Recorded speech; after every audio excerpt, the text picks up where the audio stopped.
ሴሚሲ ቅዱስ ሚካኤል ምን ተፈጠረ? ማንም ያልጠበቀው ክስተት።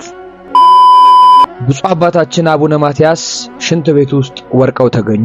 ለነፍሴ ዋጋ እግሬ ነሽ፣ ለነፍሴ ዋጋ እግሬ ነሽ።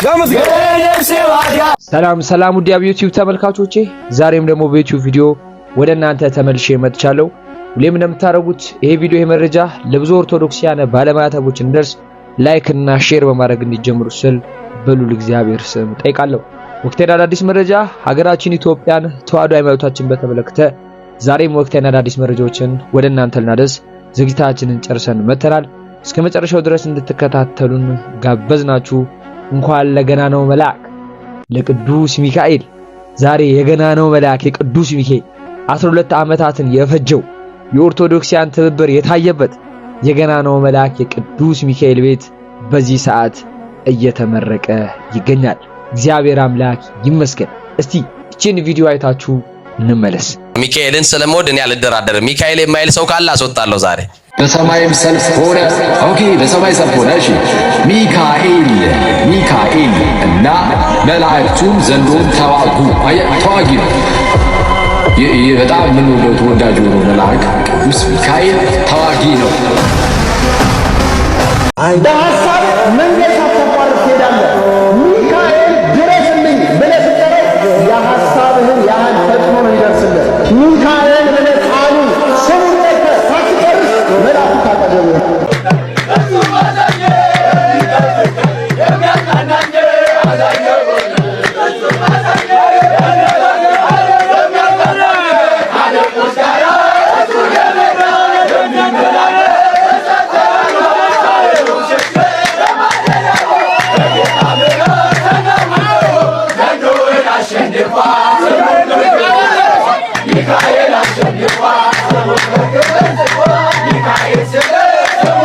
ኮመንት ላይ ቅዱስ ሚካኤል ብሎ የማይጽፍ ሰው እንደነው። ቅዱስ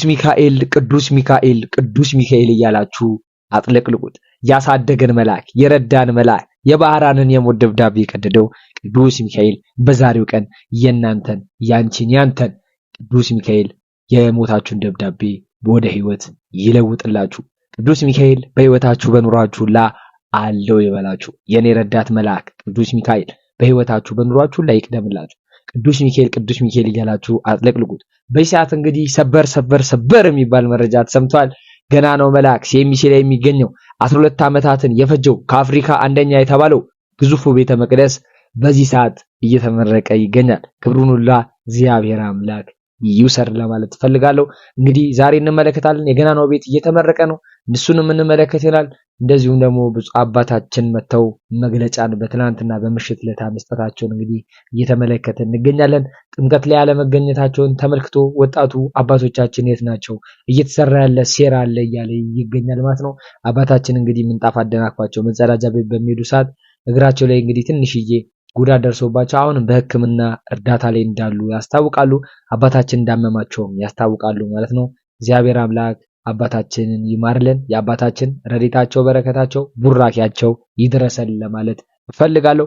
እስቲ የወቅታዊዎቹ ቪዲዮዎች ተመልክተን እንመለስ። ወደ ቪዲዮቹ መጨረሻ ላይ ሐሳብ እንሰጥ ይሆናል። ሰብስክራይብ እያደረጋችሁ የደወሉን ይጫናችሁ አበረታቱን። ወደ ቪዲዮ ከተጀመረ 12 ዓመታትን የፈጀው የኔው ደብር የሆነው ያሳደገኝ ደብር የሴሚሲው ቅዱስ ሚካኤል የፊታችን ጥር 16 ሊመረቅ ነው። ከታናሽነቴ ትቶ የጠበቀኝ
ኋላ ላይ የምትመለከቱት የሊቀ መላኩ የቅዱስ ሚካኤል ሕንጻ ቤተክርስቲያን ነው። ክፉን የሚያሸንፍ የታሰሩትን የሚፈታ የሰው ልጅ ጠበቃ ቅዱስ ሚካኤል ዛሬ በቤታችሁ በበረከት ይግባ።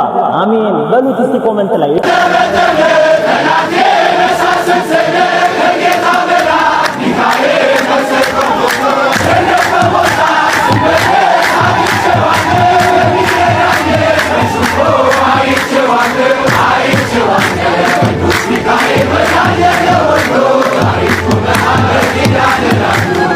ፓትርያርኩ አቡነ ማትያስ በመታጠቢያ ቤት ማለትም በሻወር ውስጥ በወደቁበት ወቅት ሰው ቶሎ እንዳልደረሰላቸው ተገለጸ። ዛሬ ስለ ቅዱስ ፓትርያርኩ የደረሰን መረጃ ምን ይላል? ከቀናት በፊት የጥምቀት በዓል በሚከበርበት ወቅት ላይ ፓትርያርኩ በጃልሜዳ በተለይም በየዓመቱ በሚገኙበት ቦታ ላይ አለመገኘታቸው ብዙዎች ጥያቄ እንዳስነሳና በሕመም ምክንያት እንዳልተገኙ ምዕመናኑም እንዲጸልዩላቸውን የቤተ ክህነት ምንጮቻችንን ጠቅሰን መዘገባችን ይታወቃል። በጉዳዩ ላይ ዛሬም ተጨማሪ መረጃዎችን ለማጣራት ሞክረናል።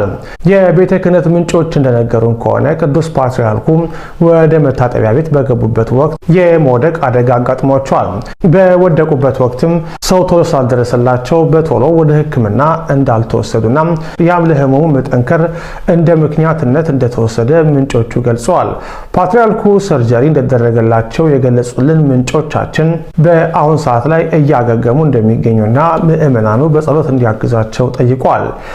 ቅዱስ ፓትርያርኩ በአሁኑ ሰዓት ላይ በዊልቸር እየተንቀሳቀሱ ቢሆንም በእግራቸው ላይ ያለው እብጠት እንዳልቀነሰና አሁንም ሕክምናቸውን እየተከታተሉ እንደሆነ እነዚሁ የቤተ ክህነት ምንጮች ለዛሀበሻ አስታውቀዋል። የዘንድሮ የጥምቀት በዓል በጃልሜዳ በተከበረበት ወቅት የፓትርያርኩ ዓመታዊ የጥምቀት መልእክት በተወካያቸው በኩል መነበቡ ደህና ነኝ እግዚአብሔር ይመስገን።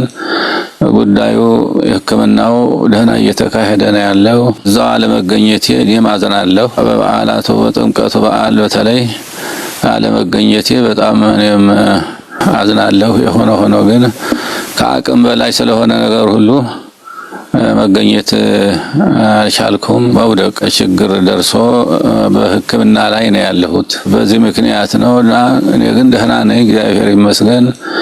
ጉዳዩ የሕክምናው ደህና እየተካሄደ ነው ያለው። እግዚአብሔር አምላካችን ሁሉንም ነገር አስተካክሎ በዓላቱን ስላስፈጸመን የተመሰገነ ይሁን። በዓላቱ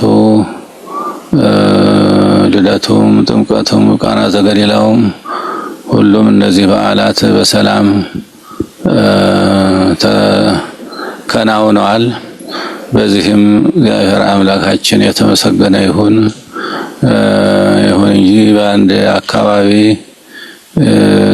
የተወሰኑ ልጆቻችን አንድ አራት ልጆቻችን በጥንቃቄ ጉድለት ሕይወታቸው ማለፉ በጣም እናዝናለን። በመንግስቱ ይቀበለልን እግዚአብሔር አምላካችን። ቤተሰቦቻቸውንም ያጽናናልን፣ ያበርታልን።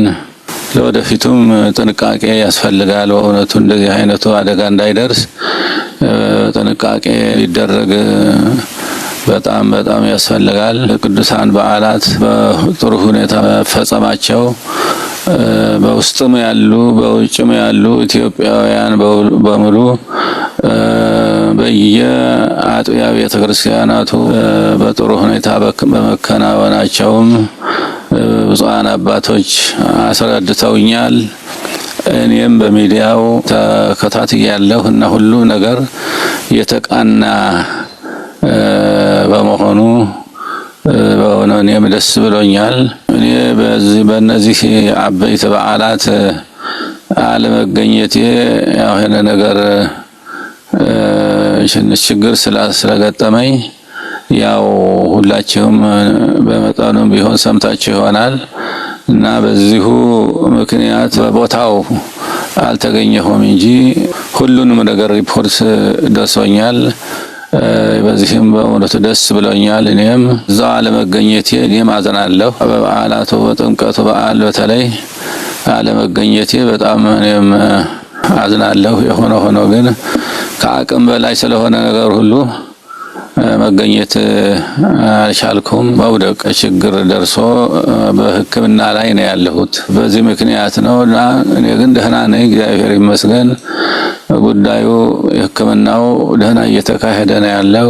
ስለዚህ የሁላችሁም በውጭም በውስጥም ያላችሁ ወገኖቼ በእውነቱ በጣም እንዳሰባችሁ ጉዳይ እንዳሳሰባችሁ እሰማለሁ። ስለ ሐሳባችሁ ስለ መጨነቃችሁ በእውነቱና ግን ደህና ነኝ።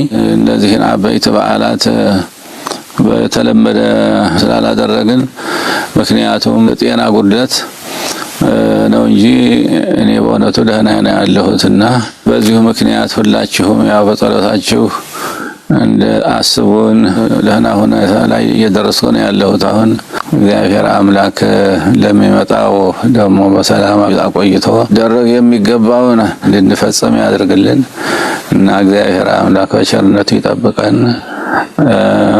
ሁሉም ነገር መቼም የተሟላ የቅዱሳን በዓላት ለዚሁ ለሚመጣ በሰላም እንደምናከብር ተስፋችን ነውና እግዚአብሔር ይስጥልኝ፣ እግዚአብሔር ይባርክልኝ። ሁሉም ነገር በደህና በመፈጸማችሁ አባቶች፣ ወንድሞች፣ እህቶች ሁሉም በትክክል በተቃና ሁኔታ በመፈጸማችሁ እኔም ደስ ብሎኛል እና እግዚአብሔር ይባርካችሁ። እኔ ደህና ነኝ። ያው በተቻለ እንግዲህ ቀስ በቀስ ህመሙም እየተቃለለ ነው ያለው።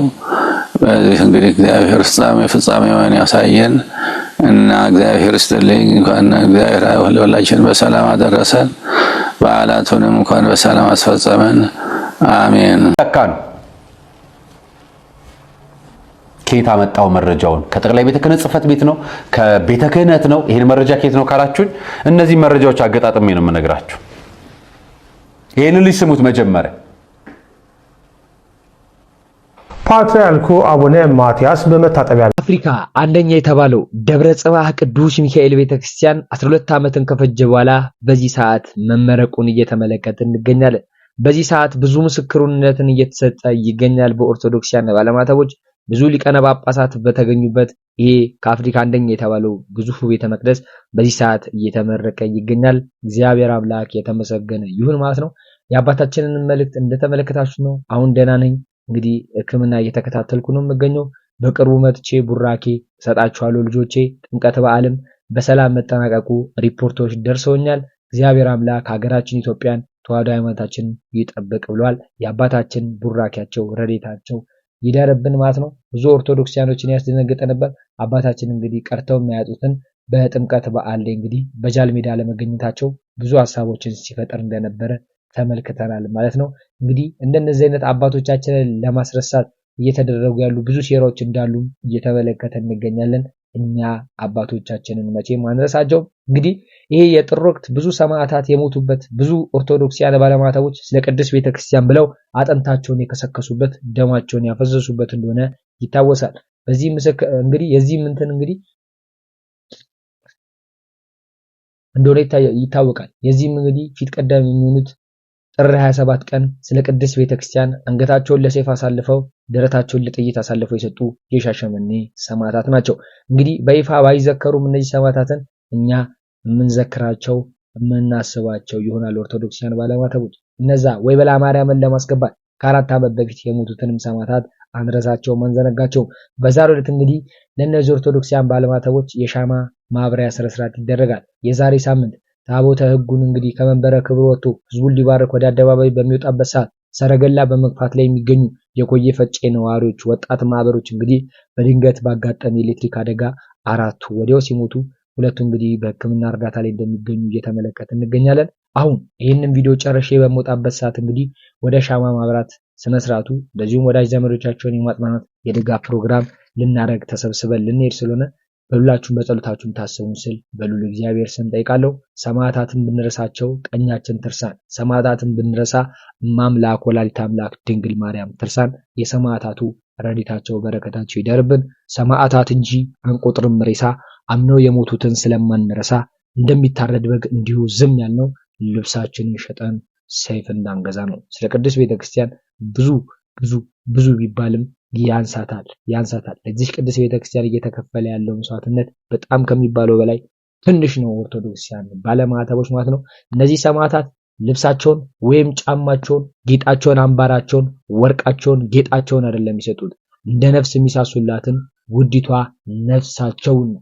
ስለዚህ ልናስባቸው፣ ልንዘክራቸው፣ በወርቅ ቀለም የምናስቀምጣቸው ግዴታችን ነውና ሁላችሁም ባላችሁበት እነዚህን ሰማዕታት እንድትዘክሩ ስል በልዑል እግዚአብሔር ስም ጠይቃለሁ። ሰብስክራይብ እያደረጋችሁ የደወል ምልክቱን እየጫናችሁ እስከመጨረሻው ድረስ ስላበረታታችሁ እናመሰግናለን። አሁንም ድጋፋችሁ አይለየን። ሐሳብ አስተያየታችሁን ኮሜንት ሴክሽን ላይ አስቀምጡልን። ላይክ፣ ሼር፣ ሰብስክራይብ የደወል ምልክቱን መጫናችሁን አሁንም በድጋሚ አትርሱ። ሰላም ቆዩ።